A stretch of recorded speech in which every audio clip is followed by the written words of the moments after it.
শুভেচ্ছা নতুন একটি ভিডিওতে। চ্যানেলটিতে নতুন হয়ে থাকলে সাবস্ক্রাইব করবেন এবং পাশে থাকা বেল আইকনটি চালু করে রাখবেন। আজকে আলোচনা করব জেলা জজ কোর্ট একটা সার্কুলার। প্রথমত রয়েছে লিপিকার কাম কম্পিউটার অপারেটর 13 গ্রেডের চাকরি একজনকে নেওয়া হবে। এখানে শিক্ষাগত যোগ্যতা ইন্টারমিডিয়েট পাস চেয়েছে, সবসময় অনার্স চায়। সেক্ষেত্রে টাইপে বাংলায় 35, ইংরেজিতে 30, বাংলায় 30, ইংরেজিতে 35 এবং লিপিতে ইংরেজিতে 100 এবং বাংলায় 80 দরকার। যেহেতু এটা কোর্ট, সেক্ষেত্রে টাইপিং এবং লিপি বেশি দরকার। তারপর রয়েছে মুদ্রাক্ষরিক কাম কম্পিউটার অপারেটর 14 গ্রেডের চাকরি একজনকে নেওয়া হবে।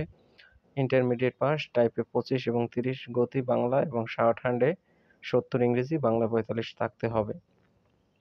নিম্নমান সহকারী কাম কম্পিউটার মুদ্রাক্ষরিক এবং সমমান 7 জনকে নেওয়া হবে। বিশাল একটা সার্কুলার, 16 গ্রেডের চাকরি, ইন্টারমিডিয়েট পাস, টাইপে 30, ইংরেজি এবং বাংলা 20 থাকতে হবে।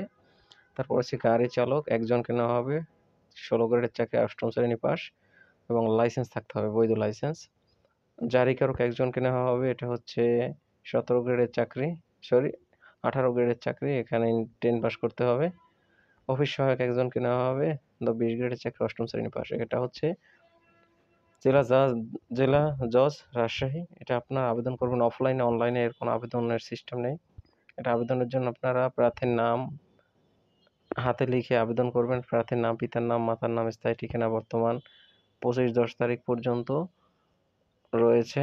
আপনারা জাতীয়তা এবং জাতীয় পরিচয়পত্র নম্বর, ধর্ম, নিজ জেলা, মোবাইল নম্বর, শিক্ষাগত যোগ্যতা, অভিজ্ঞতা যদি থাকে উল্লেখ করবেন। আবেদনপত্র চেয়ারম্যান নিয়োগ পাঠাবেন কোথায়? সেটা হচ্ছে নিয়োগ সংক্রান্ত বাছাই কমিটি, অতিরিক্ত জেলা জজ, 3য় আদালত, রাজশাহী বরাবর 25 অক্টোবর পর্যন্ত পাঠাতে পারবেন, বিকেল 5টা। সরাসরি পাঠানো যাবে না, ডাকযোগে পাঠাবেন। তো এটা হচ্ছে আবেদন। শিক্ষাগত যোগ্যতার আবেদনপত্রের সাথে আনতে হবে, যেগুলো নেবেন পাঠাবেন আবেদনপত্রের সাথে। শিক্ষাগত যোগ্যতা সনদের সত্যায়িত কপি, প্রথম শ্রেণী গেজেটেড কর্মকর্তা কর্তৃক সত্যায়িত 1-3 কপি, পাসপোর্ট সাইজের ছবি। প্রথম শ্রেণীর গেজেটেড কর্মকর্তা কর্তৃক চারিত্রিক সনদ, সিটি কর্পোরেশন মেয়র কর্তৃক হয়েছে যে স্থায়ী নাগরিকত্ব সনদ, জাতীয় পরিচয়পত্র এবং 10 টাকার টিকিট খামযুক্ত একটা ফেরত খাম পাঠাবেন, যেখানে আপনার এডমিট কার্ডটা ফেরত আসবে। এবং চাকরিরত প্রার্থীরা কর্তৃপক্ষের মাধ্যমে যথাযথ আবেদন করবেন। আবেদন ফি বাবদ 150 টাকা আপনারা চেয়ারম্যান নিয়োগ সংক্রান্ত বাছাই কমিটি, জেলা দায়রা ও জজ আদালত, রাজশাহী বরাবর পাঠাবেন। এখানে কোড নম্বরটা এখানে চালান করবেন, এই কোডটা দিয়ে। সোনালী ব্যাংক, কোর্ট বিল্ডিং শাখা, রাজশাহী বরাবর আপনারা পে অর্ডার বা ড্রাফট করবেন, ব্যাংক ড্রাফট।